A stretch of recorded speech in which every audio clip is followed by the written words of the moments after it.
Genesis 36. Now this is the history of the generations of Esau, that is, Edom.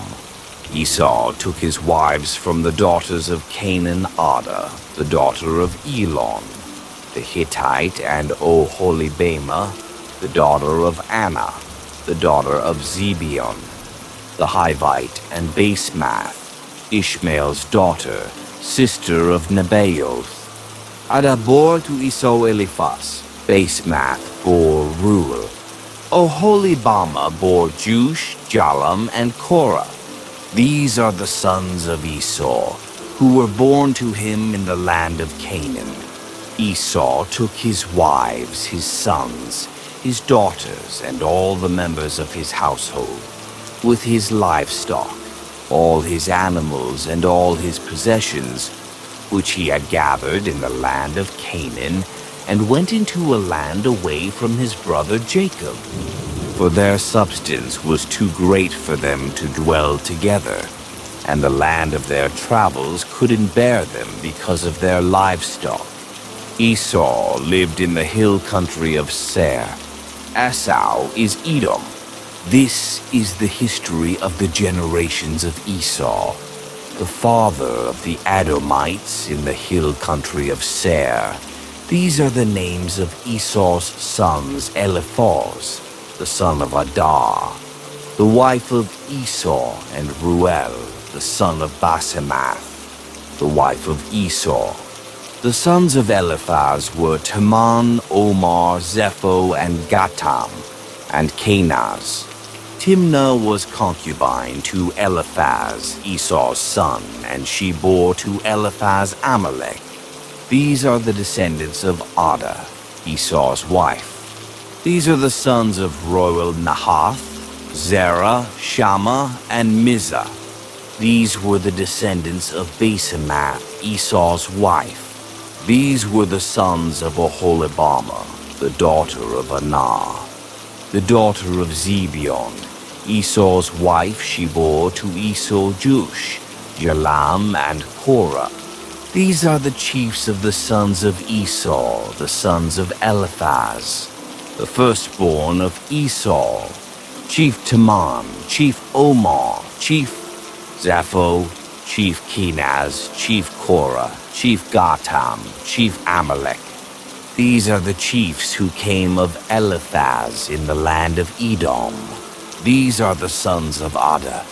These are the sons of Reuel: Esau's son, Chief Nahath, Chief Zerah, Chief Shammah, Chief Mizah. These are the chiefs who came of Reuel in the land of Edom.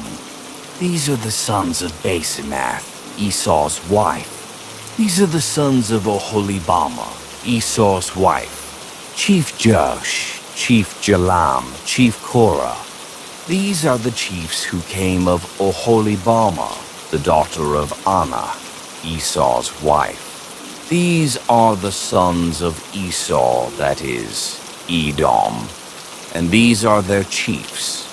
These are the sons of Seir the Horite, the inhabitants of the land: Lotan, Shobal, Zibeon, Anah, Dishon, Ezer, and Dishan.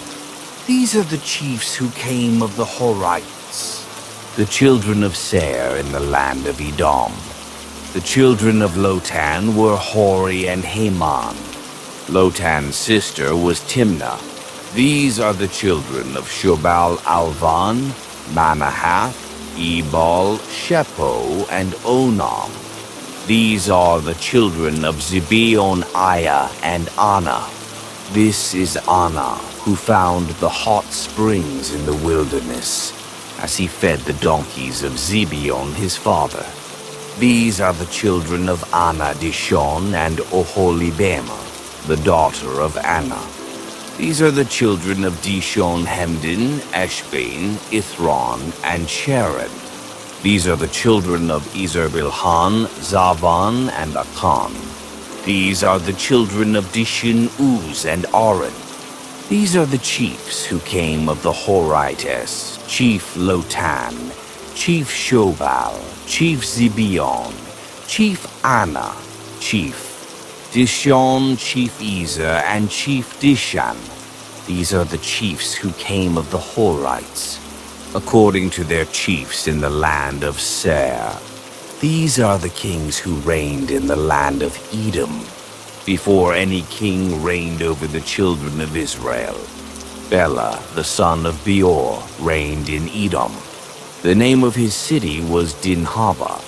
Bela died, and Jobab, the son of Zerah of Bozrah, reigned in his place.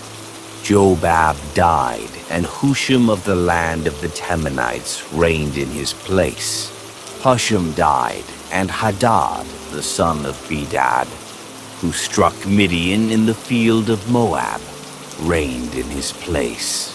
The name of his city was Avith. Hadad died, and Samlah of Masrekah reigned in his place. Samlah died, and Shaul of Rehoboth by the river reigned in his place. Shaul died, and Baal-Hanan the son of Akbor reigned in his place. Baal-Hanan the son of Akbor died, and Hadar reigned in his place. The name of his city was Pau. His wife's name was Mehetabel, the daughter of Matred, the daughter of Mezahab.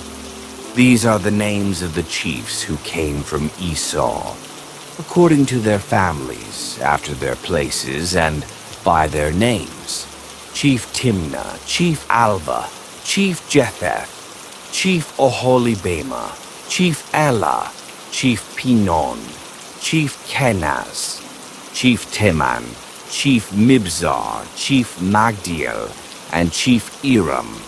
These are the chiefs of Edom, according to their habitations in the land of their possession. This is Esau, the father of the Edomites. Genesis 37. Jacob lived in the land of his father's travels, in the land of Canaan. This is the history of the generations of Jacob. Joseph, being 17 years old, was feeding the flock with his brothers. He was a boy with the sons of Bilhah and Zilpah, his father's wives. Joseph brought an evil report of them to their father. Now Israel loved Joseph more than all his children, because he was the son of his old age, and he made him a tunic of many colors.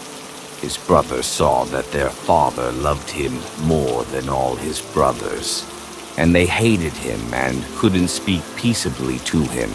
Joseph dreamed a dream, and he told it to his brothers, and they hated him all the more.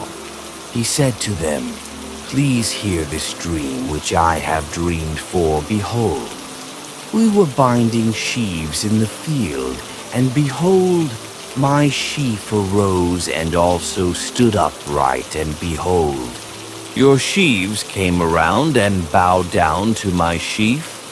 His brothers asked him, "Will you indeed reign over us? Will you indeed have dominion over us?" They hated him all the more for his dreams and for his words. He dreamed yet another dream and told it to his brothers and said, "Behold, I have dreamed yet another dream, and behold, the sun and the moon and 11 stars bowed down to me." He told it to his father and to his brothers. His father rebuked him and said to him, "What is this dream that you have dreamed? Will I and your mother and your brothers indeed come to bow ourselves down to the earth before you?" His brothers envied him, but his father kept this saying in mind. His brothers went to feed their father's flock in Shechem. Israel said to Joseph, "Aren't your brothers feeding the flock in Shechem? Come, and I will send you to them." He said to him, "Here I am." He said to him, "Go now, see whether it is well with your brothers, and well with the flock, and bring me word again." So he sent him out of the valley of Hebron, and he came to Shechem. A certain man found him, and behold, he was wandering in the field. The man asked him, "What are you looking for?" He said, "I am looking for my brothers. Tell me, please, where they are feeding the flock." The man said, "They have left here, for I heard them say, 'Let's go to Dothan.'" Joseph went after his brothers and found them in Dothan. They saw him afar off, and before he came near to them, they conspired against him to kill him. They said to one another, "Behold, this dreamer comes. Come now, therefore, and let's kill him, and cast him into one of the pits, and we will say, 'An evil animal has devoured him.' We will see what will become of his dreams." Reuben heard it and delivered him out of their hand, and said, "Let's not take his life." Reuben said to them, "Shed no blood. Throw him into this pit that is in the wilderness, but lay no hand on him, that he might deliver him out of their hand, to restore him to his father." When Joseph came to his brothers, they stripped Joseph of his tunic, the tunic of many colors that was on him, and they took him and threw him into the pit. The pit was empty. There was no water in it. They sat down to eat bread, and they lifted up their eyes and looked, and saw a caravan of Ishmaelites coming from Gilead, with their camels bearing spices and balm and myrrh, going to carry it down to Egypt. Judah said to his brothers, "What profit is it if we kill our brother and conceal his blood? Come, and let's sell him to the Ishmaelites, and not let our hand be on him, for he is our brother, our flesh." His brothers listened to him. Midianites who were merchants passed by, and they drew and lifted up Joseph out of the pit, and sold Joseph to the Ishmaelites for 20 pieces of silver. The merchants brought Joseph into Egypt. Reuben returned to the pit and saw that Joseph wasn't in the pit, and he tore his clothes. He returned to his brothers and said, "The child is no more, and where will I go?" They took Joseph's tunic and killed a male goat and dipped the tunic in the blood. They took the tunic of many colors, and they brought it to their father and said, "We have found this. Examine it now and see if it is your son's tunic or not." He recognized it and said, "It is my son's tunic. An evil animal has devoured him." Joseph is without doubt torn in pieces. Jacob tore his clothes and put sackcloth on his waist, and mourned for his son many days. All his sons and all his daughters rose up to comfort him, but he refused to be comforted. He said, "For I will go down to Sheol to my son mourning." His father wept for him. The Midianites sold him into Egypt to Potiphar, an officer of Pharaoh's, the captain of the guard. Genesis 38. At that time Judah went down from his brothers and visited a certain Adulamite, whose name was Hira. There Judah saw the daughter of a certain Canaanite man named Shua. He took her and went in to her. She conceived and bore a son, and he named him She conceived again and bore a son, and she named him Onan. She yet again bore a son, and named him Shelah. He was at Chezib when she bore him. Judah took a wife for his firstborn, and her name was Tamar. Judah's firstborn, was wicked in the Lord's sight, so the Lord killed him. Judah said to Onan, "Go into your brother's wife and perform the duty of a husband's brother to her, and raise up offspring for your brother." Onan knew that the offspring wouldn't be his. When he went into his brother's wife, he spilled his semen on the ground, lest he should give offspring to his brother. The thing which he did was evil in the Lord's sight, and he killed him also. Then Judah said to Tamar, his daughter-in-law, "Remain a widow in your father's house until Shelah, my son, is grown up for," he said, "lest he also die like his brothers." Tamar went and lived in her father's house. After many days, Shua's daughter, the wife of Judah, died. Judah was comforted and went up to his sheep shearers to Timnah, he and his friend Hira, the Adullamite. Tamar was told, "Behold, your father-in-law is going up to Timnah to shear his sheep." She took off the garments of her widowhood and covered herself with her veil and wrapped herself and sat in the gate of Enaim, which is on the way to Timnah, for she saw that Shelah was grown up, and she wasn't given to him as a wife. When Judah saw her, he thought that she was a prostitute, for she had covered her face. He turned to her by the way and said, "Please come, let me come in to you," for he didn't know that she was his daughter-in-law. She said, "What will you give me that you may come in to me?" He said, "I will send you a young goat from the flock." She said, "Will you give me a pledge until you send it?" He said, "What pledge will I give you?" She said, "Your signet and your cord, and your staff that is in your hand." He gave them to her and came into her, and she conceived by him.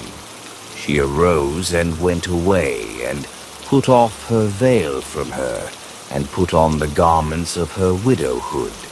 Judah sent the young goat by the hand of his friend, the Adullamite, to receive the pledge from the woman's hand, but he didn't find her. Then he asked the men of her place, saying, "Where is the prostitute that was at Enaim by the road?" They said, "There has been no prostitute here." He returned to Judah and said, "I haven't found her," and also the men of the place said, "There has been no prostitute here." Judah said, "Let her keep it, lest we be shamed. Behold, I sent this young goat, and you haven't found her." About 3 months later, Judah was told, "Tamar, your daughter-in-law, has played the prostitute. Moreover, behold, she is with child by prostitution." Judah said, "Bring her out and let her be burned." When she was brought out, she sent to her father-in-law, saying, "I am with child by the man who owns these." She also said, "Please discern whose these are the signet and the cords and the staff." Judah acknowledged them and said, "She is more righteous than I, because I didn't give her to Shelah, my son." He knew her again no more. In the time of her travail, behold, twins were in her womb. When she travailed, one put out a hand, and the midwife took and tied a scarlet thread on his hand, saying, "This came out first." As he drew back his hand, behold, his brother came out, and she said, "Why have you made a breach for yourself?" Therefore his name was called Perez. Afterward his brother came out, who had the scarlet thread on his hand, and his name was called Zerah. Genesis 39. Joseph was brought down to Egypt. Potiphar, an officer of Pharaoh's, the captain of the guard, an Egyptian, bought him from the hand of the Ishmaelites that had brought him down there. The Lord was with Joseph, and he was a prosperous man. He was in the house of his master, the Egyptian. His master saw that the Lord was with him, and that the Lord made all that he did prosper in his hand. Joseph found favor in his sight. He ministered to him, and Potiphar made him overseer over his house, and all that he had he put into his hand. From the time that he made him overseer in his house, and over all that he had.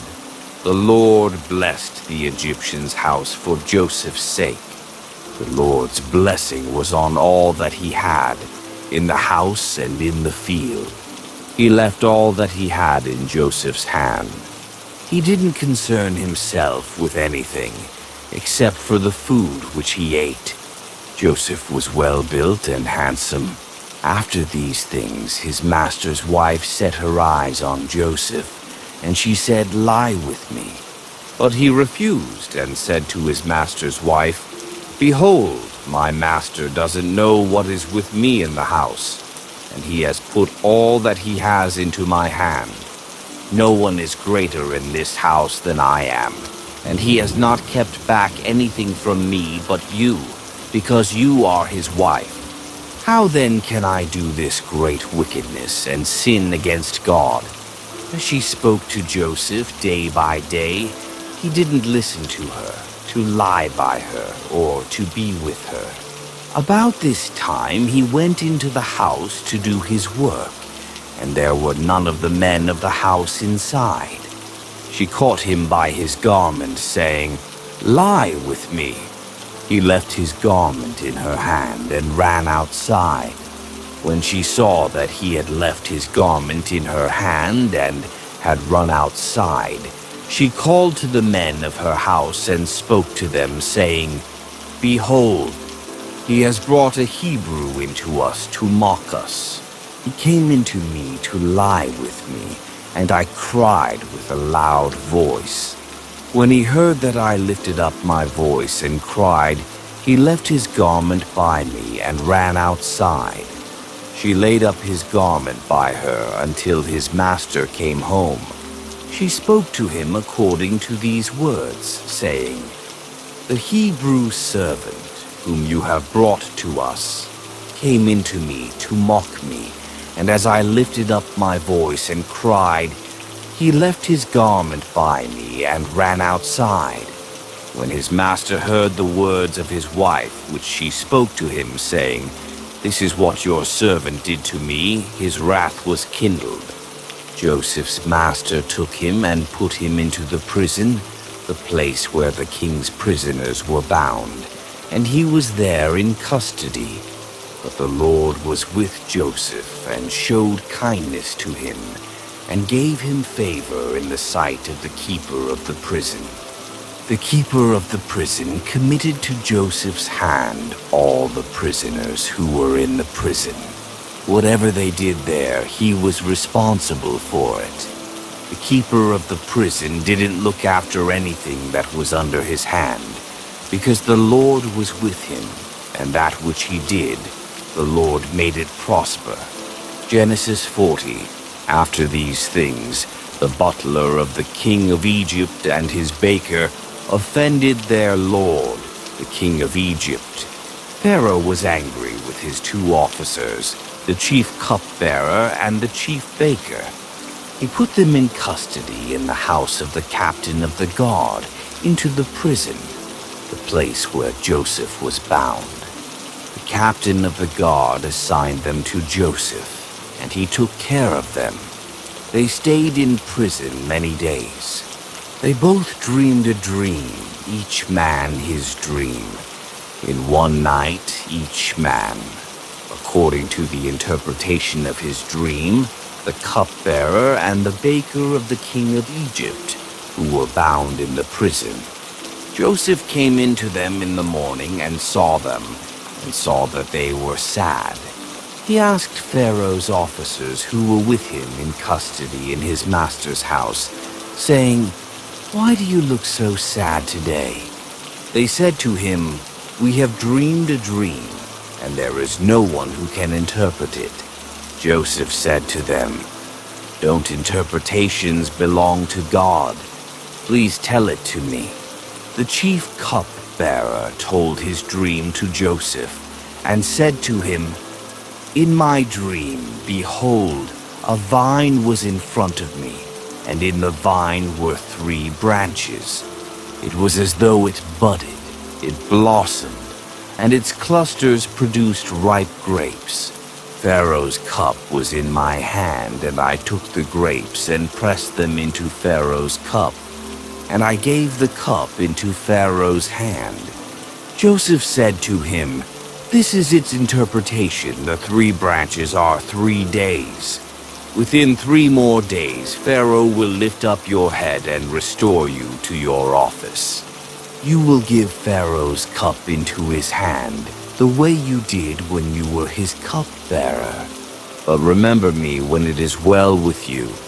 Please show kindness to me and make mention of me to Pharaoh, and bring me out of this house. For indeed I was stolen away out of the land of the Hebrews, and here also I have done nothing that they should put me into the dungeon." When the chief baker saw that the interpretation was good, he said to Joseph, "I also was in my dream, and behold, 3 baskets of white bread were on my head. In the uppermost basket there were all kinds of baked food for Pharaoh, and the birds ate them out of the basket on my head." Joseph answered, "This is its interpretation. The 3 baskets are 3 days. Within 3 more days, Pharaoh will lift up your head from off you, and will hang you on a tree, and the birds will eat your flesh from off you." On the 3rd day, which was Pharaoh's birthday, he made a feast for all his servants, and he lifted up the head of the chief cupbearer and the head of the chief baker among his servants. He restored the chief cupbearer to his position again, and he gave the cup into Pharaoh's hand. But he hanged the chief baker, as Joseph had interpreted to them. Yet the chief cupbearer didn't remember Joseph, but forgot him.